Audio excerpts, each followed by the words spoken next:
Putting together a wish list for your first trip to Japan is hard.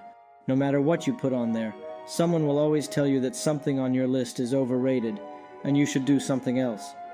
Well, I just returned from a 7-day trip across Japan. Most places I went to were typical tourist spots, but was that an issue?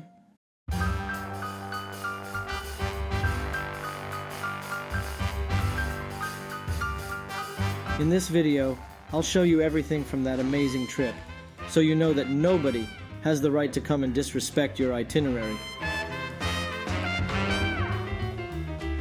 Now, fasten your seatbelts. It's time to prepare for landing. We are making our final approach.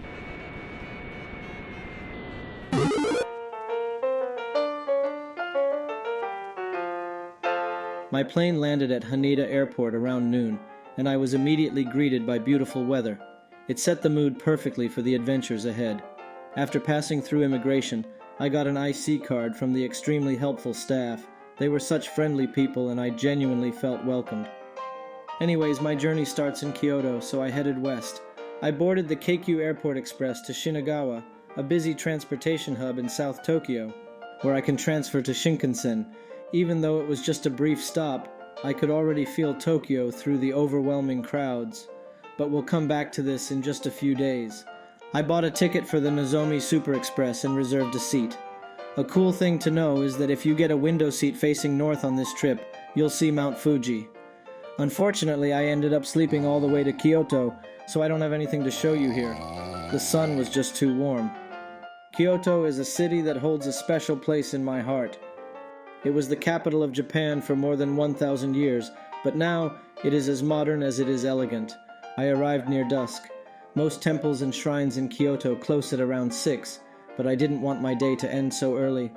I quickly headed upstairs to Ramen Koji, slurped down a bowl of ramen and rushed to my onsen hotel to check in my luggage. In Kyoto, the streets quiet down quickly after dark, but there's still plenty to see and do if you know where to look. Gion is a historical geisha district in the heart of the city. There are many classic spots in the area that do not close after dark, making it perfect for a leisurely stroll through the night. My first stop was Yasaka Shrine, formerly known as the Gion Shrine, which overlooks the Gion area from the east side and stands as one of Kyoto's most iconic tourist attractions. The Yasaka Shrine has been a Buddhist temple for over 1,000 years. Then the Meiji government came along and was like, and the shrine had to switch from worshipping this guy to worshipping this guy. Looks familiar? Despite its cultural significance, the shrine is surprisingly not that large. The hundreds of lanterns that illuminate the center stage were a lovely sight to behold. They created a mesmerizing atmosphere that really complements the exquisite craftsmanship of the shrine halls. One thing I've always loved doing is looking through the main entrance, gazing at the busy traffic bathed in the streetlights and marveling at how traditions and modern society chose to coexist in such harmony. Exiting Yasaka Shrine, I made my way to Hanami Koji, the actual narrow street retaining the original geisha district aesthetics from the days of yore. It was a nice little walk back through time, and if you plan to get drunk with tradition, the tea houses here are your best bet. After Hanami Koji, there's something else I had to do before I call it a day, visiting the Kyoto Tower. The 133-meter landmark is probably the first thing you see when you arrive in Kyoto. Japan seems to be quite obsessed with towers like this with no practical purposes. There is even an All-Japan Tower Association managing all of them. I headed for the observation deck at exactly 100 meters to see Kyoto from above. It's high enough for a great view, but not so high that you feel disconnected from the city. I felt like a child again looking through the telescope as slices of life unfold before my eyes. But it's getting dark and I had to head back to get some rest. It's been a long day. I'll see you guys in the morning.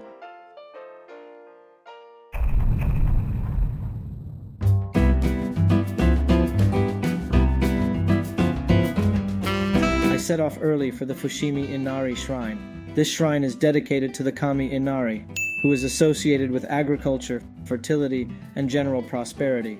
Foxes are Inari's messengers, so whenever you see their statues, you know what neighborhood it is. Getting off the train through the giant torii gate, the main shrine was just a short walk away. For many people, the highlight of Fushimi Inari Shrine is the Senbon Torii gates, because what's more impressive than a single torii gate? 1,000 of them apparently. So I followed the crowd and climbed a few sets of stairs, and I saw rows upon rows of torii gates stretching beyond sight. It's impressive to say the least. These gates were donated as offerings by individuals or businesses in a tradition dating back to the Edo period. If you're up for it, you can continue hiking uphill to visit more gates and shrines at the top. Just be prepared for a 90-minute hike one way. But if you prefer not to go all the way up, consider stopping at the Mitsutsuji intersection like I did and head down. You get to take a different path to the foot of the hill and enjoy some different views. I'd love to spend more time here, but I had a very tight schedule for the day and had to leave. At least the weather was perfect, and it's a delightful walk back to the Kihan train station, where I would set off for my next destination. On an unrelated note, I'm not sure if you feel the same way as I do, but there's something magical about trains in Japan. I mean, the Shinkansens are fast and all, but the random commuter trains are the ones that carry that nostalgic charm. I think it's because they look old, but at the same time they are so clean and well maintained. It creates this disconnection, and it really feels like you are stuck in the past. Let me know in the comments if you get it. It was just a short ride from Fushimi Inari to my next destination, and I hope the young driver had passed whatever test or inspection he had on that day. I stepped off at Jingu Marutamachi and was greeted by a lovely view of the Kamo River. The Kyoto Imperial Palace was the residence of the Emperor of Japan until the Meiji Restoration in 1869. The vast royal garden is a perfect place for a relaxing walk on a beautiful day like this. I was incredibly fortunate that the annual Jidai Matsuri happened to be held on that exact day. It's one of Kyoto's 3 major festivals, and basically Kyoto's attempt at Notice Me Senpai after it lost the capital status.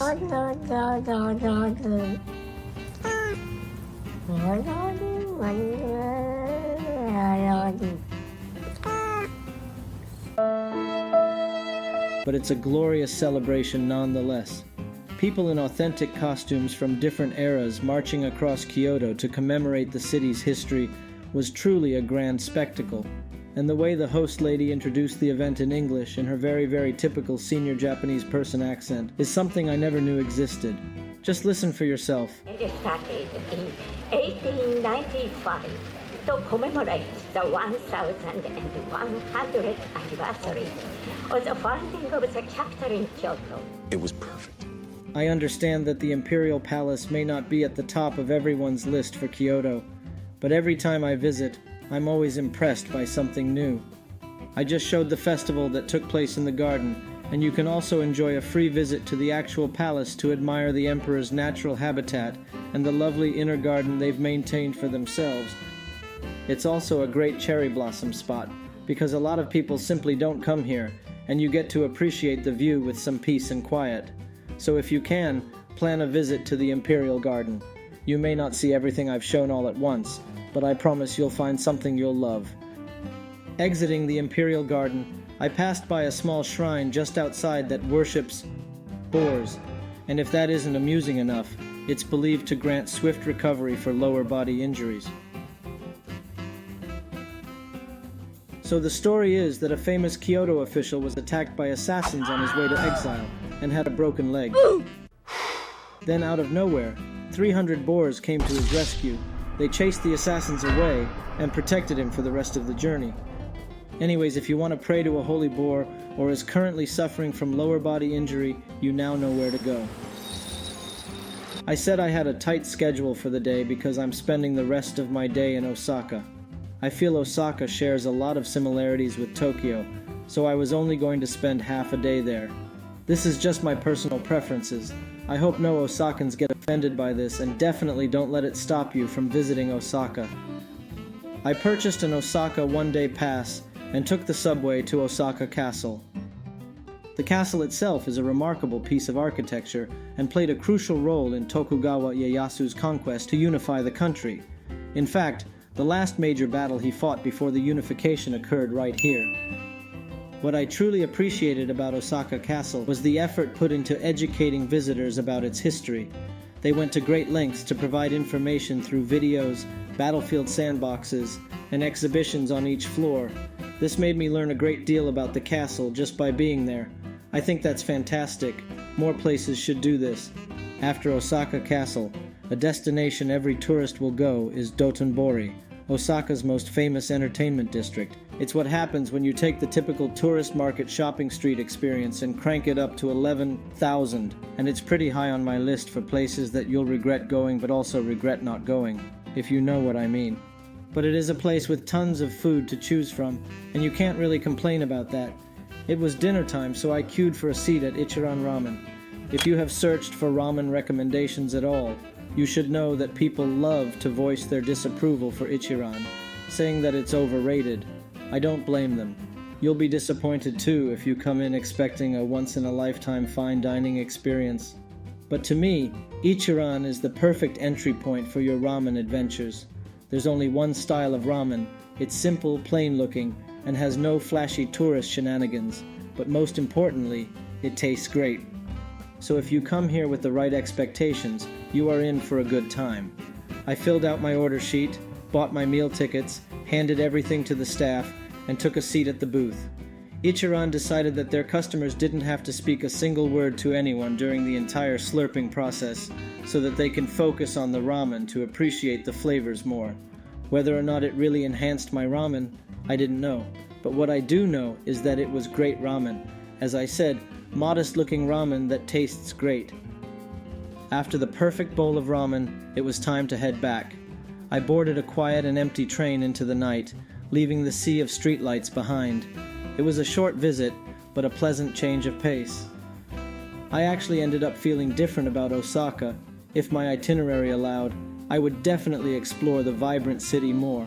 And I did, in another trip, but that's a story for another time.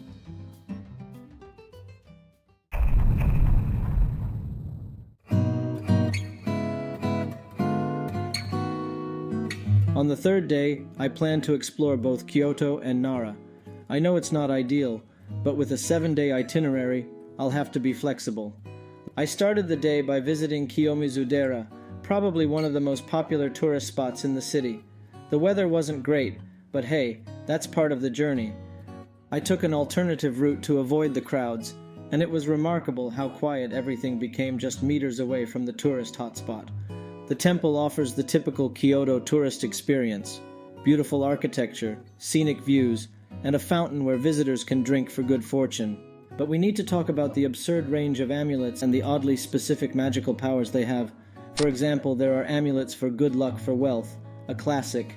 Then there are ones for good welfare. Okay, not bad. And here's one for the prevention of a headache. Careful, it only prevents a headache. It does not cure the headache. What do you mean you have a headache right now? What do you think it is? Jesus? Get out of here. After a bit of exploring, I left the temple for Nara.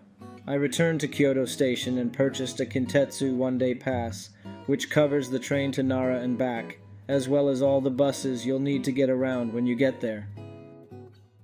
Nara, once the capital of Japan for over half a century, is rich in both history and culture.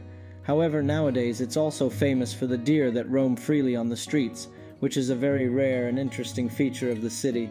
Upon arrival, I took a bus to Todaiji Temple.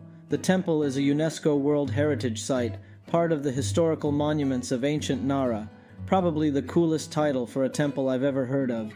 Regardless of the title, it's arguably one of the most impressive examples of historical architecture I've seen in Japan. The Great Buddha Hall stands almost 50 meters tall and is considered by some to be the largest wooden structure in the world. You have to be there in person to understand how truly massive it is. I couldn't even begin to comprehend how the original structure was constructed. However, it's not just the size that's impressive. The level of craftsmanship is astounding. It's truly a temple worthy of admiration and definitely worth a visit. After visiting Todaiji Temple, I strolled towards my next destination, Kasuga Taisha Shrine. Along the way, I passed by a smaller shrine dedicated to the god of war, as well as Wakakusayama Hill. Legend has it that there was once a territorial dispute between Todaiji Temple and Kofukuji Temple. Fight! The hill was then set ablaze in an act of spite. Fire! This transgression somehow sparked an annual tradition of setting the hill on fire to wish everyone a great new year. You would expect a small ceremonial bonfire, but no. It's a full-on forest firestorm, with additional fireworks to boot. These people are absolutely out of their minds. I will have to see it with my own eyes one day. Kasuga Taisha is easily one of my favorite shrines in Japan. It is hidden deep inside the forest, and when you get closer, you can feel that you are further and further away from modern civilization. The shrine isn't that large, but its intricate layout forms an interesting complex. The centerpiece is a symmetrical gate in glorious Shinto colors, and it's apparently a popular place for local wedding ceremonies. There are countless stone and bronze lanterns on temple grounds. There was even an exhibition with lanterns aglow in the dark. Yes, I can confirm that these are all the lanterns used to lit. Maybe it was the rain. There just wasn't too many people around. I really enjoyed being there just to feel the peace in the air. In this serene atmosphere, there really is no room for mundane desires, leaving only aspiration to be our best selves. Such simple words, yet so profound. As I ventured back through the woods to rejoin civilization, I deeply enjoyed the natural beauty of Nara. The rainy weather added to the mystical ambience of the forest. It's like stepping into a slightly melancholic fairy tale, one I wish I could linger in for longer. After a brief train ride through the tranquil fields, I was back in Kyoto. I headed downstairs to Kyoto Porta, the food court located on level B1 of the station. There is a great selection of dining options. I took a seat at Kokoyanen, a popular okonomiyaki chain. In addition to the classic okonomiyaki pancake, I also ordered salt-flavored yakisoba, grilled chicken cartilage, and grilled chicken neck meat with yuzu pepper paste. I know it sounds like I'm just listing random chicken body parts, but trust me, everything here is absolutely delicious. You've got to try it. Just a heads up though, Kyoto Station is a very popular place. Come early if you don't want to spend at least a good half an hour in the line. After dinner, I headed back to my hotel. This was my last day in Kyoto. By tomorrow morning I will be on the Shinkansen train, heading east towards Tokyo. The city shimmered with vibrant colors after a light shower. Again, I wished I could have stayed longer, but I guess there will be another time.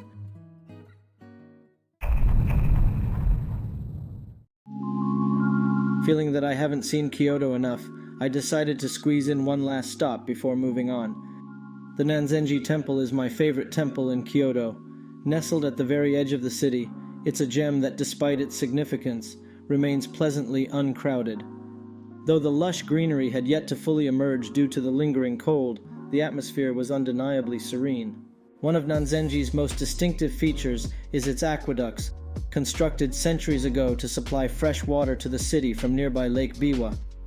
The earthy tones of the archways harmonize seamlessly with the natural surroundings, bearing witness to the city's rich history.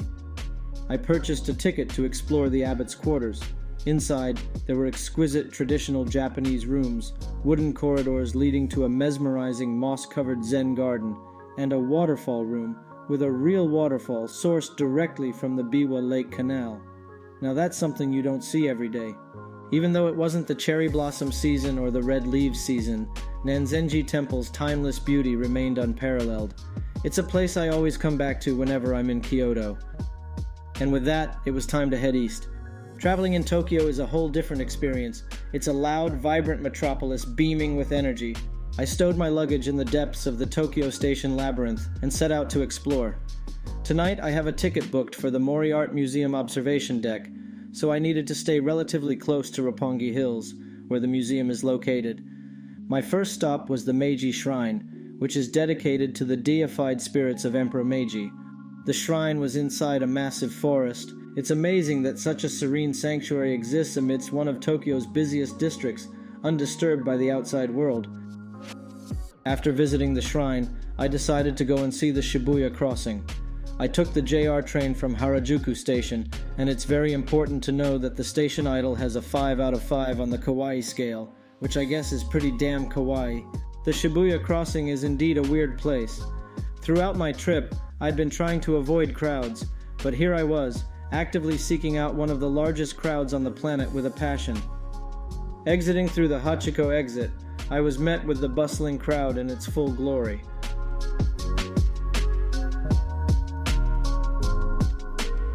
A lot of people on the internet do not hesitate to call the place overrated, but if you see past the just people walking facade and think that for once in our lifetimes all our paths converged at this exact point in time and space and would continue onwards into vastly different trails, it can be a beautiful thing to witness.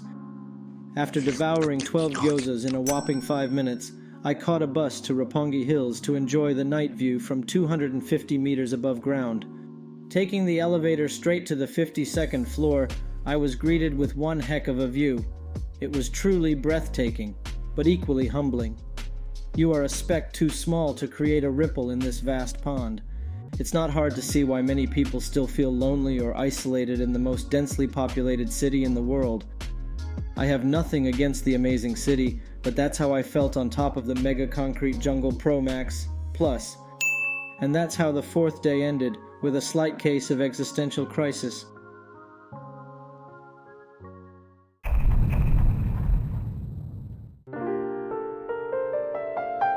On the 5th day, I decided to put Tokyo on hold and venture to see Mount Fuji by a lake called Kawaguchiko, which is a very popular destination to see Fuji. It was a long ride from Tokyo Station to the lake, and the weather was disappointingly cloudy. There are only around 80 days in a year when Mount Fuji is visible, so you have to plan very carefully just to get a peek. Even if the weather forecast says it's a clear day, there's no guarantee. As the train headed west, the scenery gradually shifted from cityscapes to the countryside. I had to transfer from a sleek, modern rapid train to the charmingly nostalgic local private railway operated by Fuji Q. Look at all these people that are probably about to get screwed by the weather. There should be direct line of sight when I got off at Kawaguchiko Station, but there wasn't. That was bad news because it meant that all nearby points of interest were now irrelevant. The whole point was to have the snowy peak in the backdrop. My disappointment is immeasurable. Was something I wasn't going to say because I've learnt to accept that not everything was going to be perfect in a journey. Such is life. Luckily, there was one thing left I was really looking forward to. Fireworks. The fireworks wouldn't start until 8 p.m., but the latest check-in for my hotel was at 7. So, I had to rush back to get the keys to the villa and return immediately, hoping to make it on time. The best viewing spot is here, across the lake, but buses in Kawaguchiko stopped running at 7. That meant I had to run, and run I did. I made it to the spot just 2 minutes before the event started, but was it worth it?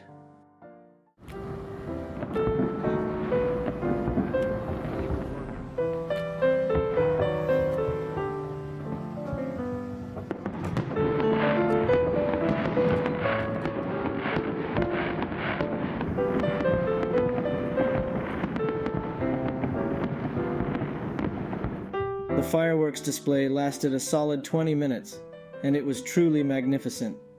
So even though I probably wouldn't see Fuji this time, my trip to Kawaguchiko didn't end in vain. I had no regrets.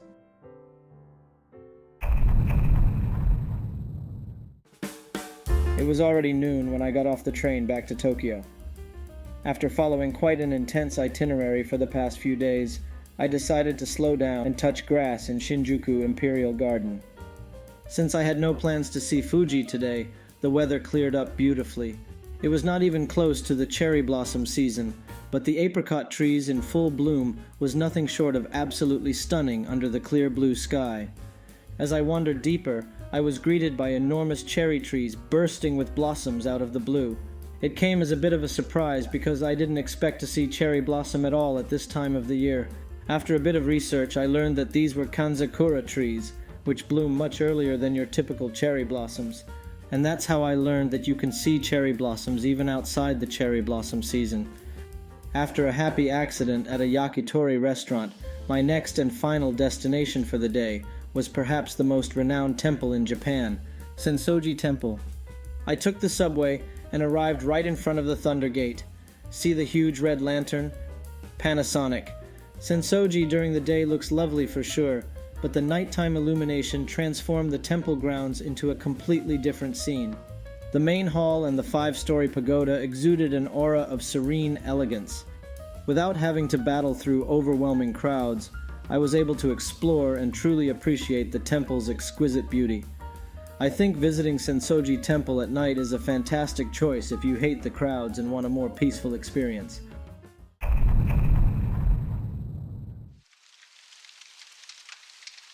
It's bittersweet that today marks the final day of this journey, yet it's also brimming with excitement as I've planned a round trip to Kamakura, another ancient capital of Japan. It is a picturesque town boasting a blend of rich history and natural beauty. There's a very popular shopping street outside the station, and it's like any other shopping street in the country. So I headed straight for my first destination of the day at the end of the street. Tsurugaoka Hachimangu is a Shinto shrine dedicated once again to Hachiman, the kami of war. Similar to Yasaka Shrine, for almost 700 years after its foundation, it served as both a Shinto shrine and a Buddhist temple until the Meiji government enforced the separation of Shintoism and Buddhism. Leaving the shrine, another must-visit in the city is the Kotokuin Temple, renowned for the Great Buddha of Kamakura. The Buddha is only slightly shorter than the Great Buddha of Nara, but sitting in open air has made it appear smaller without a frame of reference. However, the Great Buddha of Kamakura was not built without a roof originally, but it was destroyed so many times by natural disasters, the monks decided that it looks fine without one, and that's when the Buddha became without a hall and looked small ever since. My next destination is yet another Buddhist temple, but with a quirk. Hasadera is famous for its hundreds of tiny statues scattered throughout the temple grounds. Aside from the small figures, the temple has a beautiful garden, more exquisite Buddha statues, and several koi fish ponds. It was so full of life, and it's such a surreal experience to just walk around. After spending too much time just wandering in the garden, I climbed the stairs to the top, and I was treated to a breathtaking view of the sea in the distance. Sometimes all it takes is one glance to fall in love with a city, and this was the one for me. The rolling clouds really invokes emotions a sunny day cannot. Standing here listening to the waves tumble and the winds blow was not something written on the ticket, but it was definitely much needed. I would love to experience it again on future visits. It was getting dark when I left Hasadera Temple. The crowds had dispersed, leaving Kamakura unusually quiet. The rain had left everything clean and shiny, and I cherished the silence and the touch of loneliness in the air. It's great to escape the crowds every once in a while.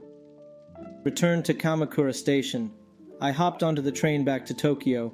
Couldn't believe that my trip was already coming to an end. Exploring Japan for just 7 days felt like barely scratching the surface, but I guess there's always a next time. My ultimate advice for those planning your own trip to Japan is to embrace these popular destinations, at least on your first trip. These locations offer valuable insights into Japan's culture and identity. They are your best and quickest way to see the many exciting aspects the country has to offer. While it's tempting to chase after the so-called hidden gems, I don't think you should plan around those the first time around. A gem to one person may not resonate with another. Blindly following niche suggestions is one way to get yourself very disappointed very quickly. Therefore, keep an open mind and be willing to explore both the popular and lesser-known places. After many visits to Japan, I think this is the best way to go. I hope you find the video helpful, or at least interesting. Let me know in the comment section if you have any questions.